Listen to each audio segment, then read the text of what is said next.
جیسے ہی شام کی حکومت کا تختہ پلٹتا ہے یہ اپنے مذموم مقاصد کا آغاز کر دیں گے، اور اب یہی لگ رہا ہے کہ وہ جو نتن یاہو کا ایک پلان تھا گریٹر اسرائیل کا،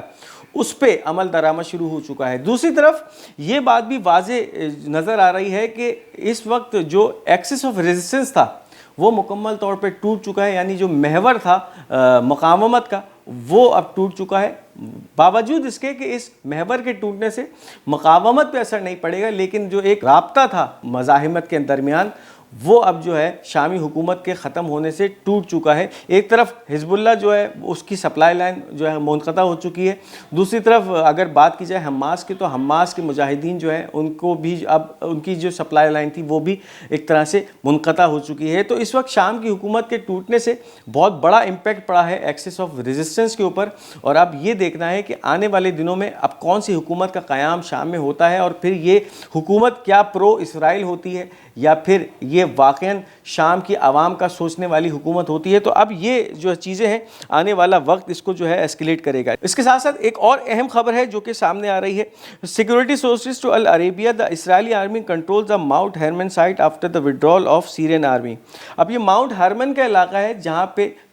جو شام کی فوجیں تھی، سیرین عرب آرمی تھی، اس نے اس کا کنٹرول سنبھالا ہوا تھا ایک عرصے سے، اور پھر اب جب یہ اس بشار الاسد کی حکومت کا تختہ الٹا ہے، حکومت کا خاتمہ ہوا ہے، تو پھر وہاں سے اس ماؤنٹ ہرمن سے جو شامی فوجیں تھیں ان کا انخلا ہو چکا، اور جیسے ہی ان کا انخلا ہوا اسرائیلی فوجیوں نے فوری طور پہ اس علاقے کو اپنے قبضے میں لے لیا اور اس علاقے کا کنٹرول سنبھال لیا ہے۔ تو یہ ایک ڈیولپمنٹ ہوئی ہے اس ایک دن کے اندر یا 12 گھنٹے کے اندر کہ جیسے ہی شام کے حالات جو ہے حکومتی سطح پہ جو ہے وہ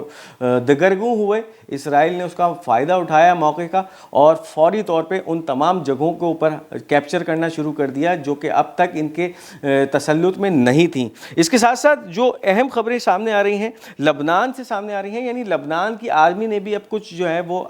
اس حالات کو، شام کے حالات کو دیکھتے ہوئے اپنے سرحدی علاقوں کے اوپر جو ہے سیکیورٹی سخت کر دی ہے۔ Lebanese army military in reinforcement on the northern and eastern borders with Syria. Lebanon کی جو سرحد شام سے لگتی ہے، ایک طرف تو وہ شمالی علاقے سے لگتی ہے اور ایک طرف وہ لگتی ہے مشرقی علاقے سے، تو یہ دونوں علاقے ہیں جس کے اوپر لبنان کی آرمی نے جو ہے وہاں پہ سیکیورٹی سخت کر دی ہے، ہائی الرٹ کر دیا ہے، اور اس وقت کیفیت یہ ہے کہ مسلسل جو ہے اس سرحدی علاقے میں ٹینشنز ہیں۔ یہ واضح طور پہ وہی علاقہ تھا جہاں سے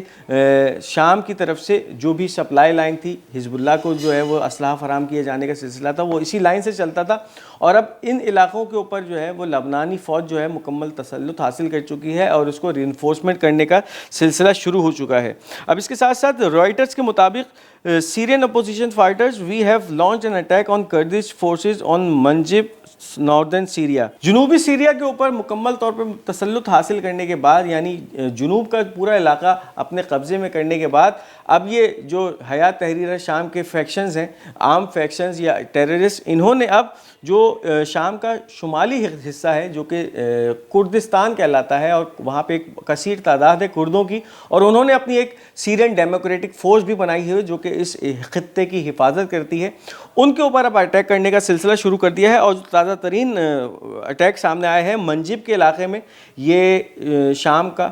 شمالی علاقہ ہے، وہاں پہ کیا گیا ہے، اور جو کردش فورسز ہیں اب ان کے ساتھ ان کی لڑائیاں شروع ہو گئی ہیں۔ کچھ خبریں یہ بھی آ رہی ہیں کہ پیچھے سے جو بارڈر ترکی کا لگتا ہے کردستان کے علاقے سے، وہاں سے ترکی بھی جو ہے وہ ان فوجوں کو یعنی کردش فوجوں کو دبا رہا ہے، ان کے اوپر حملے کر رہا ہے، وہاں سے بھی ان کے اوپر طاقت کا استعمال جاری ہے، اور اس وقت یہی لگ رہا ہے کہ اس پورے پلان کے اندر پورے شام پہ تسلط قائم کرنے کا جو خواب ہے وہ اب یہ پورا کرنے جا رہے ہیں۔ جنوب کا علاقہ مکمل طور پہ ان کے تسلط میں آ چکا ہے۔ اگر شمالی شام کی بات کی جائے، شام کا وہ علاقہ حلب یا ادلب کا علاقہ وہ پہلے ہی کیپچر کر چکے ہیں، اور اب جو شام کا شمالی مشرقی علاقہ ہے وہ جو اب تک کردوں کے ہاتھ میں ہے، اس کو بھی اب یہ کردوں سے حاصل کرنے کے لیے ان علاقوں پہ حملے کرنے جا رہے ہیں۔ اب اس کے ساتھ ساتھ کافی عرصے کے بعد حوثیوں کی طرف سے ایک بار پھر اسرائیل کے علاقوں پہ کارروائی کی گئی ہے، اور یمنی فوج کے جو ترجمان بریگیڈیئر جنرل یحییٰ سری کا ایک بیان سامنے آیا ہے جس میں یہ واضح کیا جا رہا ہے کہ حوثیوں نے عراقی مجاہدین کے ساتھ مل کر ایک کارروائی کی ہے جو کہ جنوبی اسرائیل میں کی گئی ہے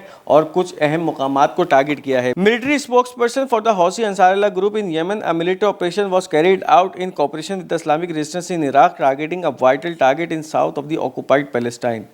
اب یہ کافی عرصے کے بعد کارروائی ہوئی ہے جس میں یمنی حوثیوں کی طرف سے اسرائیل کے جنوبی علاقوں کو نشانہ بنایا گیا ہے، یعنی پھر الرشش یا اس کے آس پاس کے علاقوں کو ایک دفعہ ٹارگٹ کیا گیا ہے، ڈرونز کے ذریعے یہ حملہ کیا گیا ہے، اور اس کے اندر واضح بات یہ ہے کہ جو عراقی مجاہدین ہیں ان کی طرف سے بھی حصہ لیا گیا، یعنی ایک مشترکہ کارروائی تھی جو کہ یمنی حوثی